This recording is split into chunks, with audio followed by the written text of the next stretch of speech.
বন্ধুগণ, আসসালামু আলাইকুম। আশা করি সবাই ভালো আছেন যে যেখানে আছেন। আমরা ফেনীবাসী, আমাদের জেলা ফেনী। বাংলাদেশের স্বাধীনতা পরবর্তী থেকে 2024-এর আগ মুহূর্ত আমরা ফেনীবাসী কখনো বন্যা দেখি নাই, বন্যা আমাদের এলাকা কখনো কবলিত হয় নাই।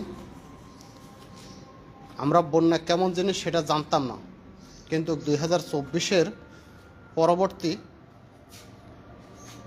2024 থেকে 2025 বন্যা কবলিত হচ্ছে বারবার। আমরা ফেনীবাসী জাতীয় দুর্যোগে, বাংলাদেশে যতগুলো জাতীয় দুর্যোগ বিশেষ করে বন্যা আইছে, আমরা ফেনীবাসী মানুষকে সহযোগিতা করেছি।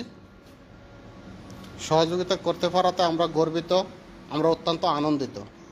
কিন্তু আমরা ফেনীবাসী কখনো ভাবি নাই যে বাংলাদেশের মানুষ থেকে আমাদেরকে 2024 এবং 2025 সালে ত্রাণ হিসেবে মানুষ থেকে সহযোগিতা নেওয়া লাগবে। এটা আমরা ফেনীবাসী কখনো ভাবি নাই, এটা আমাদের কল্পনারও বাইরে ছিল। তো দয়া করে আমি বাংলাদেশ সরকারের কাছে আবেদন করব, বাংলাদেশের ভিতরে বিশেষ একটি মর্যাদাপূর্ণ এবং ভৌগোলিকভাবে খুবই গুরুত্বপূর্ণ একটা জেলা ফেনী, যে জেলা না থাকলে বাংলাদেশের অখণ্ডতা প্রায় প্রশ্নের সম্মুখীন দাঁড়ায় যাবে। সেই জেলাতে স্বাধীনতা পরবর্তী থেকে এ পর্যন্ত কখনো বন্যা হয় নাই। বন্যা কি এ জেলার মানুষ আমরা দেখি না। আমার জন্ম থেকে এ পর্যন্ত আমি বন্যা কী জিনিস জানি না। তবে 2024 এবং 2025-এ বন্যা কবলিত হচ্ছে, কারণ একমাত্র একটি বাঁধের কারণে। আমরা ফেনীবাসী সরকারের কাছে জোরালো আবেদন করতেছি। আমরা সরকারের কাছে ত্রাণ চাই না, আমাদেরকে ত্রাণ দিয়ে সহযোগিতা করুক সেটা আমরা চাই না, আমাদের দরকার নেই।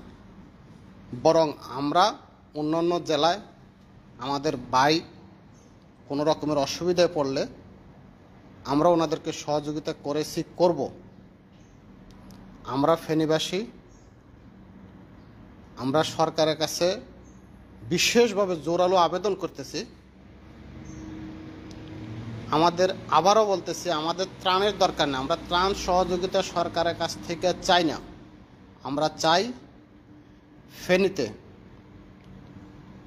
ফসুরাম বল্লার মুখ এই এলাকা দিয়ে যে বাঁধটি বারবার ভেঙে যায়, সেই বাঁধটি বাংলাদেশ সেনাবাহিনীর দ্বারা, বাংলাদেশ সেনাবাহিনী কৃতক স্বচ্ছ মজবুত ভালো করে বাঁধ দেওয়া হোক। আমরা সরকার কাছে এটাই চাই। আমাদেরকে প্রতি বছর 2024 এবং 25-এর ত্রাণ হিসেবে যে টাকা ফেনীবাসীর মানুষেরকে দেওয়া হয়েছে, সেই টাকা যদি বাঁধ ভালোভাবে নির্মাণ করা হতো সেই পরিমাণ টাকায়, তাহলে ফেনীবাসীর এই অসুবিধার সৃষ্টি হতো না। ফেনীবাসীর প্রতি দেশের অন্যান্য মানুষ দয়াস্বরূপ যে ত্রাণ সহযোগিতা করে সেগুলো লাগতো না।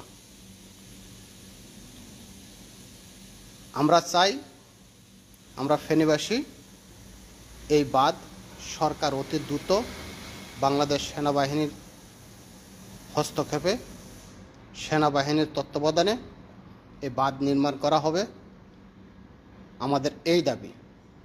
বন্ধুগণ, আপনারা ফেনীবাসী যারা আমার সাথে আছেন বা আমার কথাটি আপনাদের কাছে ভালো মনে হবে, তারা সবাই ভিডিওটি শেয়ার করে সরকার পর্যন্ত পৌঁছানোর দায়িত্ব আপনাদের কাছে রইল। আমি একজন ফেনীর মানুষ হিসেবে সরকারের কাছে, বাংলাদেশ সরকারের কাছে জোর থেকে জোরালো আবেদন করতেছি। আমরা ত্রাণ চাই না, আমরা ফেনীতে একটা বাঁধ চাই, যেই বাঁধ ফেনীবাসীকে রক্ষা করবে, ফেনী রক্ষা করবে। ফেনী রক্ষা থাকলে বাংলাদেশের অখণ্ডতা মজবুত থাকবে।